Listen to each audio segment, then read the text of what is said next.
venda de produtos para a proteção de cultivos movimentou cerca de 20 bilhões de dólares no Brasil na safra passada, um aumento de 43% na comparação com a safra 21-22.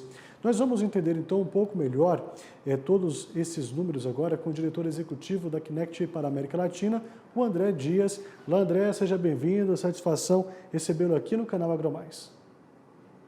Obrigado, Thiago, um abraço para você, obrigado pelo convite. Estamos aqui à disposição para tentar ajudar aí a entender esse movimento de mercado do ano passado. Conta pra gente aí, né? O mercado brasileiro movimentou um valor significativo. Por que desse aumento de 43%, então, na relação à da safra anterior? Tiago, é o seguinte, nós tivemos basicamente, a gente tem 3 movimentos que ajudam o mercado a evoluir, né? Então, o primeiro ponto é a área tratada, né? Quanto teve de aumento de área, quanto teve de mais intensidade de aplicação de produtos. Na safra passada, comparada com a 2021, nós tivemos mais ou menos 8% desse crescimento aí de 43, 44, veio dessa área tratada.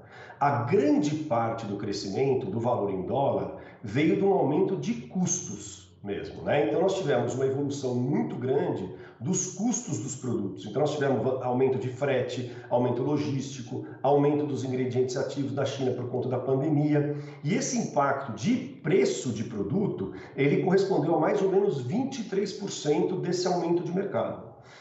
Junto com isso, nós tivemos uma valorização do real. Nós tivemos um câmbio médio da safra 21-22 na faixa de 5,40.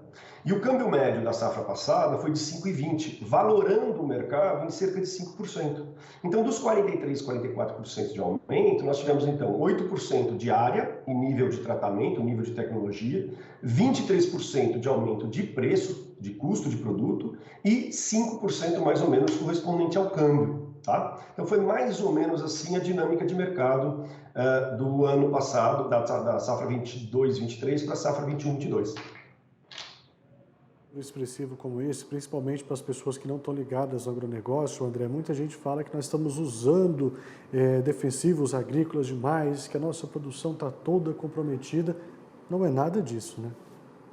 Nada disso. Excelente ponto, Thiago. Eu gosto sempre de ressaltar, nas oportunidades que a gente tem com a mídia, de esclarecer isso. Quer dizer, uma coisa é você gastar 15 bi ou 14 bi, como foi na safra 21-22, e aí só, puxa, agora estamos gastando 20 bilhões de dólares. Olha, tem que separar, porque, de novo, o agricultor, ele não aplica produto porque é bonito, porque ele gosta, ele aplica porque ele tem problemas para resolver. Problemas de insetos, problemas de fungos ou problemas de ervas daninhas. Né? A intensidade que isso aumentou, ela foi muito proporcional ao crescimento de área. Quer dizer, os 8% da área tratada vieram por quê? Ora, a soja cresceu 6%, o algodão cresceu, o milho, que segundo a safra, cresceu também. Então, nós tivemos aumento de área.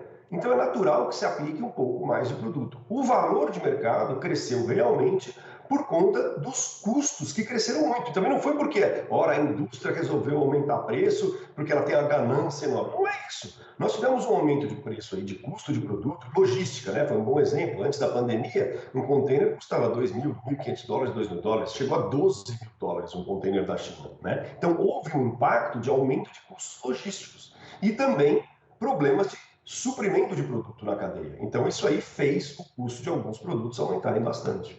Né? Então, é isso que a gente tem que entender bem, para não ficar colocando nas costas do agricultor a conotação de um uso irresponsável. Não é isso que acontece, absolutamente. A agricultura brasileira é uma das mais responsáveis no mundo no uso defensivo, inclusive com o crescimento, a gente conversou um pouco antes, né, um crescimento do uso de produtos biológicos, por exemplo, que está crescendo super bem nos últimos 5 anos, em comparado com os defensivos agrícolas também.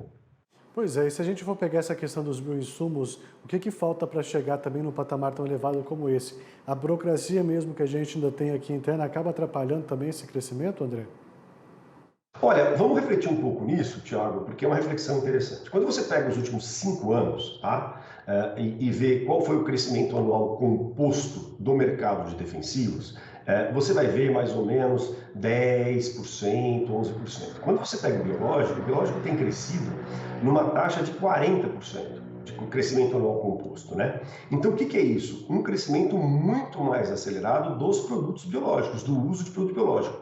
Como é que eles estão sendo usados? Eles estão substituindo os defensivos químicos? Não, eles estão complementando, né? Manejo integrado de pragas. O agricultor brasileiro, como eu falei antes, ele é super aberto a novas tecnologias mais saudáveis, etc. O que precisa, na verdade, é efetividade. Então, não adianta eu pegar um biológico que não controle algo e querer forçar. Não. Os biológicos têm evoluído muito no perfil, na parte de controle das pragas e doenças, em combinação com os defensivo-químicos. E isso aumentou muito o uso, né, em alguns segmentos, mas geralmente você tem aí nematicidas biológicos crescendo bastante, inseticidas biológicos, fungicidas biológicos crescendo bastante também, né? Inoculantes, o uso de inoculantes que otimizam o uso de fertilizantes no solo também, no parte de soja, em oleaginosas, por exemplo, tem crescido significativamente. Obviamente, a burocracia brasileira, né, e a dificuldade de obtenção de registro, por exemplo, para produtos químicos mais modernos, etc., é sempre algo que as indústrias, a sociedade tem que tentar melhorar para facilitar e melhorar o índice disso. Agora, o governo tem feito um bom trabalho em registrar esses produtos biológicos, né? Tem se registrado cada vez mais produtos biológicos ao longo dos anos. Isso tem facilitado muito também a introdução desses novos produtos, viu, Thiago? Tá certo. Agora, para a gente finalizar, voltando naquela sua fala anterior, que as áreas de produção vão aumentando, e a tendência para essa safra 23-24, principalmente para a soja e milho, também é que ela aumente. Esse número, então, pode melhorar ainda mais para o ano que vem? Esse aumento de 43% pode chegar aí até uns 50% ou um pouco mais? Não, Thiago, a gente vai ter uma reversão agora. A área, sim, deve crescer. Algumas consultorias falam em um crescimento de área um pouco menos acelerado que o ano passado, que a safra passada. A Conab, o IBGE também estão falando uma safra, mas isso é muito cedo ainda, a gente precisa ver na época do plantio e confirmar. Então fica aqui a dica, se vocês quiserem que a gente volte depois para falar, a gente pode falar um pouco disso. Mas sim, a área plantada deve crescer um pouquinho, talvez não no mesmo ritmo dos anos anteriores, mas o que a gente já está observando neste primeiro semestre, Thiago, é uma redução nesses preços. Né? Com o final da pandemia, os custos logísticos têm retornado a patamares anteriores à pandemia.